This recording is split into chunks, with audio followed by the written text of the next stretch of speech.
Escape Pod 17 September 1st, 2005. Today's story, The Life and Times of Penguin, by U.G. Foster. Welcome to Escape Pod. I'm Steve Ely.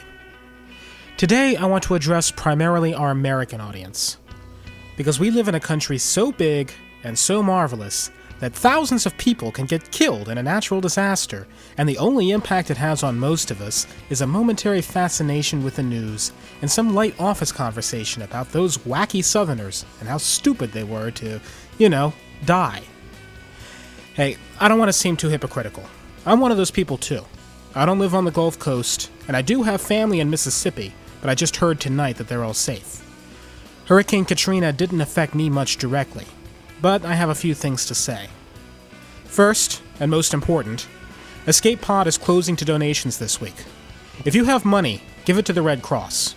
I've given them $100. I urge you to do the same. If you can't, then give whatever you can give. Any money you donate to us this week will go to the Red Cross anyway, so you might as well do it directly and skip the PayPal fees. We'll be back next week to ask you for money for science fiction as usual. Second, if you're getting worked up into a lather over the price of gas, please stop. It's not like your anger has any real target to direct itself against. It's the oil companies having to shut down because their entire infrastructure got torn to shreds. They hate shutting down. No one can help it. If that's your biggest problem right now, you're an extraordinarily blessed person, and if your H2 driving coworkers are complaining about paying $4 to drive 12 miles, point out to them that they're paying $6 to $7 a gallon in Europe on a normal day, and then give them the finger because they're driving an H2. Third, if you're going around spouting that the people who stayed behind deserved it nonsense, or Darwinism in action, or the looters ought to be shot, kick yourself in the head, right now. New Orleans is, or was, a mostly poor southern city with a streetcar system. 26% of the workforce didn't have cars, even people who could afford to. And their entire evacuation plan was get in your car and drive away. The Greyhound bus stations closed on Saturday. How exactly was everyone supposed to get out? And looters? Granted, you've got your asshole factor, but the news is calling people looters who are going into stores for food. Food! And this shooting people nonsense. On the one hand, you've got property that's a total loss under insurance anyway. On the other hand, you've got human life. Where are your priorities? Last note, and this is why I'd rather get my news from one of you than the media. I'm looking at two very similar press photos on Yahoo News. One of them is captioned, "Two residents wade through chest-deep water after finding bread and soda from a local grocery store." The other says, "A young man walks through chest-deep floodwater after looting a grocery store in New Orleans." Want to guess what the only difference was between those pictures? Yeah, the couple who found was white. The guy who looted was black. You want to change something in the world? Change that. I just had to get it off my chest. I feel better now. Let's follow that up with a lighthearted kid's story, shall we? This week we present The Life and Times of Penguin by U.G. Foster. It's about existential awareness and the search for meaning and purpose in the universe. And it's about balloons. I've met Ms. Foster. She's a wonderfully cool person, and she's been published in many anthologies and magazines, including Realms of Fantasy, The Third Alternative, and Here and Now. She's also the managing editor of Tangent, the award-winning short fiction review magazine. So, she reviews short fiction markets. Did I mention she's a wonderfully cool person? This particular story appeared in Andromeda Spaceway's In-Flight magazine. It's read by the ever-popular Mur Lafferty of Geek Flu Action Grip. Also check out Mur's new writing podcast, I Should Be Writing. So, pick up your toys and put on your jammies. It's story time. The Life and Times of Penguin. Penguin felt the breath of life enter his body. The gush of warm, slightly humid air filled him, inflating him nearly to the brim. But the Creator did not overfill him. He left some slack for his beak and tied him off in a neat knot. Penguin shivered at the pain of birth as the Creator twisted and bent him to his will, giving him shape as well as substance. But Penguin cherished it too, knowing he had been plucked from the void to be given this gift of holy suffering. Gradually, the Creator added limbs and color to Penguin's inky black body. Bright orange feet and a shiny white breast. Penguin squealed and squeaked in anguish as he felt these parts platted on, all the while revering the Creator in his divine wisdom. Then the Creator was done, and Penguin was finished. Penguin heard the holy words of the Creator and knew they were good. "Here you go, sweetie, there's a nice penguin for you." And he heard an angel sing in reply. "Thank you, Mr. Clown, I like penguins. My daddy and I saw them at the zoo." Penguin listened raptly to the new voice. He knew this was his guardian angel, she who would guard and protect him forever. Sure enough, the Creator set him gently into his angel's hand. Her hands, much smaller than the Creator's, which was fitting, since who among the angels had such power as the Creator, were a bit sticky. He squealed as she held him aloft to receive the glorious light. "Look, Daddy, it's a penguin!" "Yes, it is, Angie. It's a very nice penguin. Did you thank the nice man for the balloon?" Penguin wondered if the new voice belonged to another angel, but was content to bask in the warmth of his new station rather than question further the nature of the universe. "Uh-huh, I did so, didn't I, Mr. Clown?" Penguin heard the Creator laugh. It was a wondrous sound. "You sure did. You're very welcome, sweetie." Penguin was waved dizzyingly around as his angel brandished him in the air. "I got a penguin!" his angel declared. Penguin almost swooned from rapture. "Come along, Angie, you're holding up the line." "Okay, Daddy." A rush of air pushed against Penguin's head, threatening to tear him out of his angel's hands. He felt her grip him, clutching him with her sticky fingers. Penguin did not understand what came next. Winds blinded him and sounds assailed him, but he did not fear. He peered up into the face of his angel, dazzled by the flash and glitter of the sun as it played over her hair. His golden-haired angel beamed back at him, and he knew he was safe. When he became aware again of his surroundings, all was quiet. He rested in a beam of warmth in the center of a shadowed plain. His angel was nowhere to be seen. "Hey!"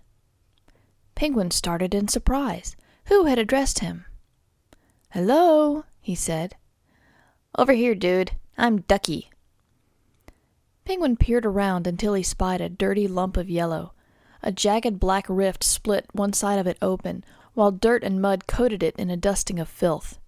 He could barely make out the blunt bill and black eyes of the misshapen creature. "Oh, hello there," he said. "I'm Penguin." "Yeah, hi," Ducky said. "Salutations and all that. But hey, I don't got a lot of time, so listen up. Seeing as you're new here, I wanted to give you a heads up and welcome you to the pit. Quick bit of advice. Keep your beak down and just run with it, no matter how bad it gets. Eventually the little demon gets distracted." "Demon?" Penguin asked. "What do you mean?" "You know, the kid. The one that brought you in." "You mean my angel?" Ducky laughed. It was a coarse, rasping sound. "She ain't no angel. Who do you think did all this?" Penguin looked past Ducky into the shadows.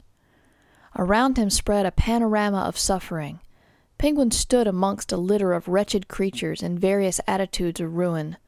On its side, a periwinkle rabbit sprawled, blind and tattered. Two long pink ears twisted in a stranglehold around a face worn smooth of features. Beside it, a bright green froggy hung out of a lemon-yellow box. Bits of white plastic spine glinted from its torn back. An unidentifiable shape listed in the corner. Its body was a shapeless mound of brown. A crooked paw jerked in a parody of a friendly wave. Penguin gasped and averted his eyes. "She took out my pal, the bunster, last week," Ducky continued, "and just this morning she tore up butterfly wings over there." He nodded in the direction of the window. Gleaming in a frilly violet dress, a delicate fairy hung in front of the pane of glass, descending from a length of purple yarn. Her eyes were closed, and she seemed to be asleep. "Hey, babe, turn around so the new guy can take a gander at what happened to you." The fairy's eyes snapped wide, and she glowered at Ducky. She reached behind her body. A soft ticking began in her chest. Her tiny feet beat against the air, and she twirled around on her bit of yarn. Like burned cloth unfolding, Penguin saw the tattered remnants of the fairy's wings. A gash traveled halfway across the gossamer lavender and cream membranes draped across her back. The ragged edges looked ugly and uneven. A shiny silver key protruded from between them. Its smooth shape stood out against the wreckage. Penguin gulped. What happened? The kid thought she was pretty, Ducky said. Penguin shook his head. Squeaks of dismay issued from him. No, my angel is a creature of mercy. Believe what you like, dude. Ducky's voice stopped mid-sentence, as though the words had been turned off in his throat. Bath time! It was a new voice, one Penguin hadn't heard before. I don't want a bath, Mommy. You never do, but you have to have one. You're all dirty from the zoo. I don't wanna. The other voice sighed. Angie, do we have to do this every night? Here, take your rubber ducky. Ducky was hoisted into the ether. Penguin heard him whisper, Oh, crud, before he disappeared from sight. Yuck, how did this thing get so dirty? The other voice asked. I want my ducky. Hang on, let me clean him off. No! Ducky's wail was long and dismayed. His angel and the other voice drifted away, taking Ducky with them. Penguin felt very confused. If what Ducky said was right, the Creator had doomed him to an existence fraught with peril and suffering at the hands of a fiend. But that made no sense. Why would the Creator, the all-knowing, breath-of-life-giving Creator of the universe, do such a thing? Penguin shook his head. No, Ducky must be wrong. He sneaked a glance at the fairy. She hung in the window, shifting lightly in the breeze. Her ruined wings hung from her shoulders, and her face was blank. The only way that Penguin could reconcile what he knew was right, that the Creator was kind and good, with what he saw before him, was that the world had to be as good as it was possible for it to be. The Creator made goodness, so therefore this world, even with the suffering and pain in it, must be the best world there could possibly be. Penguin nodded to himself. Yes, that was the answer. It wasn't until much later that Ducky returned. He was cleaner now, but the lack of grime coating his body highlighted the scarring on his yellow body. One of his little black eyes was half worn away. Hello, Penguin said. Ducky just stared at him without speaking. I figured it out, Penguin continued. He was quite excited to be able to share his realization with his new friend. This is the best possible world. Ducky continued not to speak. It's the only answer. The Creator is a kindly being, and his angels are creatures of mercy and compassion. Therefore, what my angel does, she does for the sake of mercy. You are insane. Ducky's voice sounded strangled. He gave a great cough, and gray, cloudy liquid poured from his beak. He vomited up the murky fluid, and it poured from his bill and from the tear in his side. What happened? Penguin asked, alarmed. They bleached me, Ducky said, sputtering up a few more drops of dirty water. And I still had to do bath time. I'm sorry, Penguin said, but it was the best of all things. He wanted his friend to see the truth of it. Ducky rolled his one good eye. I can tell you for sure it wasn't no best of nothing. It has to be. You just don't understand. Ducky shook his head. Is what happened to butterfly wings over there for the best? Yes, it has to be. Dude, the Creator, if there is such a guy, ain't no good old boy. He's a cruel SOB that gets his jollies from watching us simple folks squirm. Or else there's no Creator, which is what I'm figuring. Of course there's a Creator, Penguin said. He made me. He made you. If there wasn't a Creator, we wouldn't be here to discuss it. Whatever, dude. I just know this life's rough, and we gotta stick together if we want to get by. At the end of it all, there's a long drive to the dump. Don't you believe in anything? Nope. Just in me, the duckster. Penguin thought that was very sad. But before he could argue his case, he was interrupted by the voice of his angel. Where's my Penguin? She was calling for him.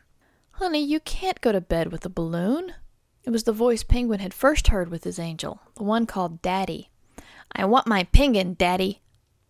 Honey, now! The voice sighed. Fine, but if you pop it, don't come crying to me. Daddy lifted Penguin from his perch. Hang in there, buddy. Just go with it, Ducky called after him. Penguin was set into his angel's hands. They were no longer sticky. My penguin! He felt a great pressure in his head as his angel squeezed his feet. His beak expanded to twice its normal size, and then 3 times as the breath of the Creator was forced from his base up to his head. The pain was unlike anything he had experienced before, like his very skin would rupture from the strain of too much breath of the Creator. He squeaked in distress, squealing in his angel's hands. Angie, I told you, if you squeeze your penguin, he'll pop. My penguin! His angel shouted. The pressure let up from his beak, and he grew lightheaded. The world spun around as his angel swung him in wild arcs, back and forth. He struck something, and the concussion pushed the white plaiting of his belly out of alignment. A scream shrilled out of him.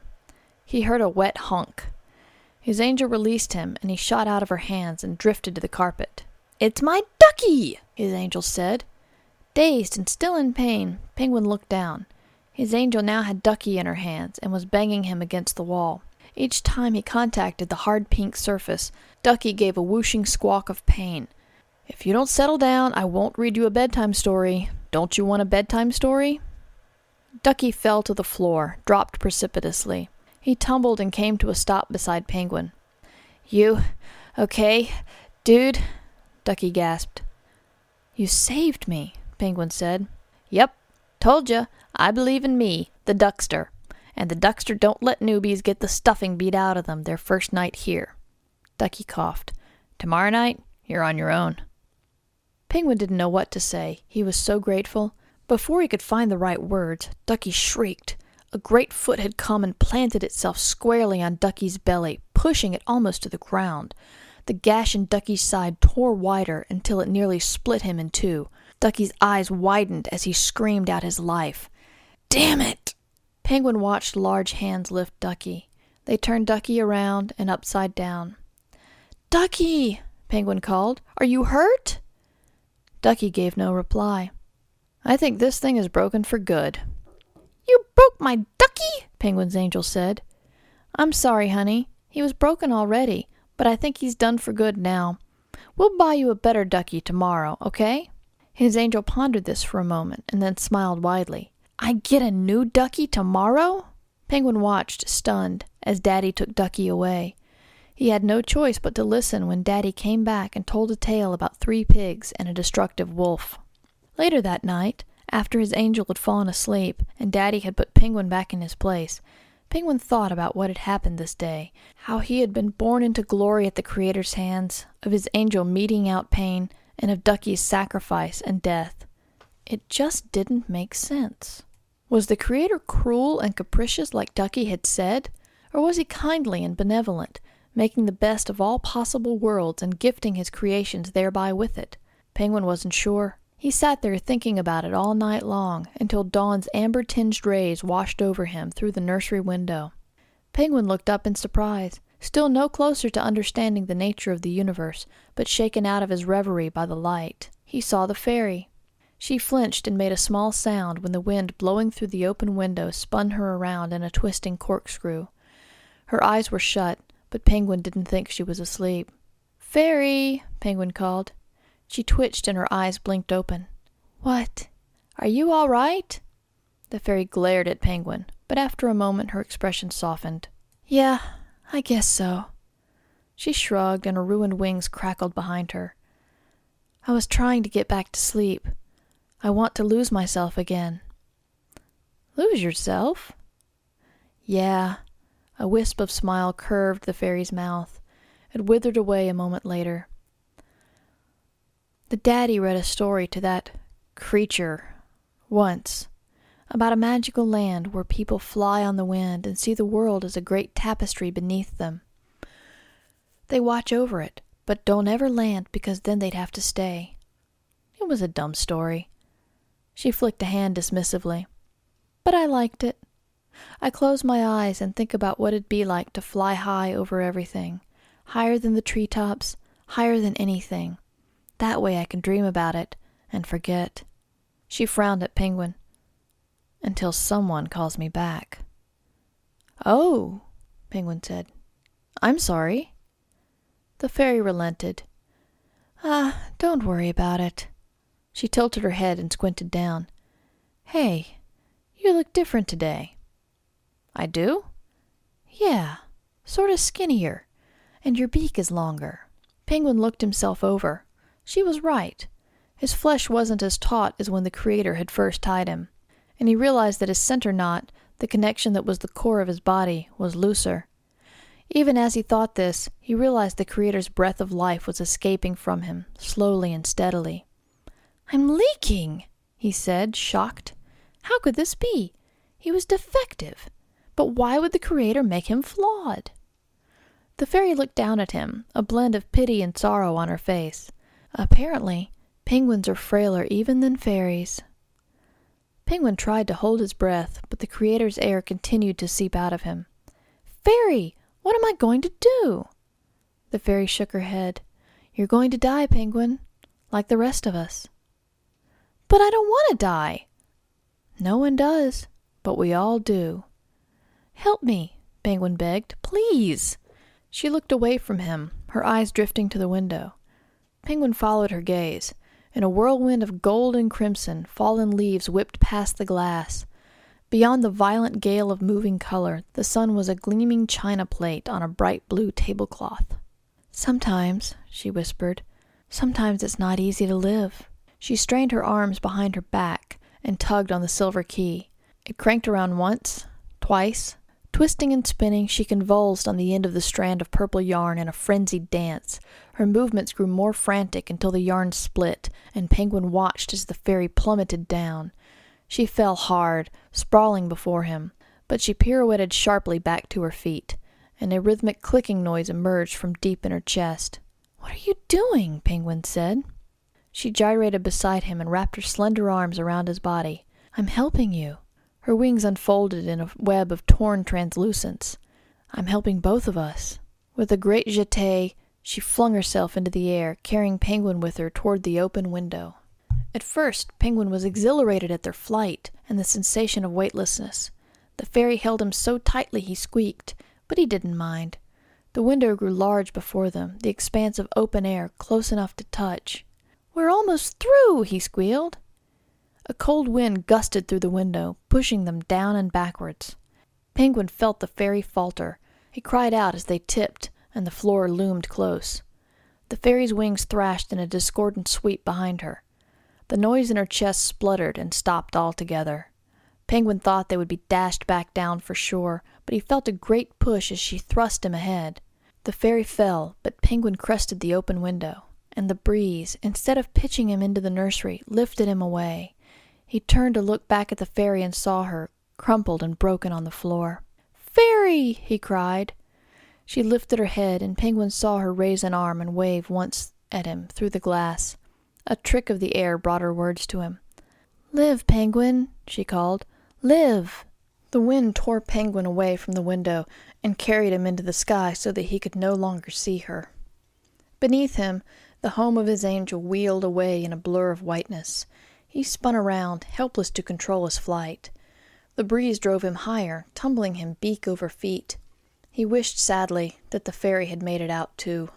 Around him, the crackle of brilliantly hued leaves swirled in a wild dance of color. He marveled at their incredible beauty, somber green bleeding into vibrant yellows and brilliant oranges. The colors were so rich they made him gasp with pleasure. And gasping, he realized the air was leaking faster out of him. The cold air and the buffeting were making it worse. But, surprising himself, Penguin found he didn't care anymore. The panic, the fear, they were gone. There was too much to see to be afraid, too much to experience to worry about dying.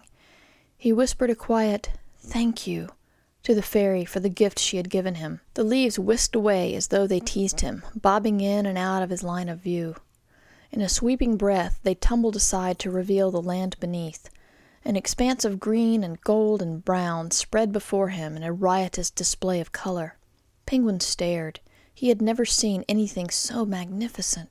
The wind cartwheeled him around, and he found himself staring into the brilliance of the early morning sun.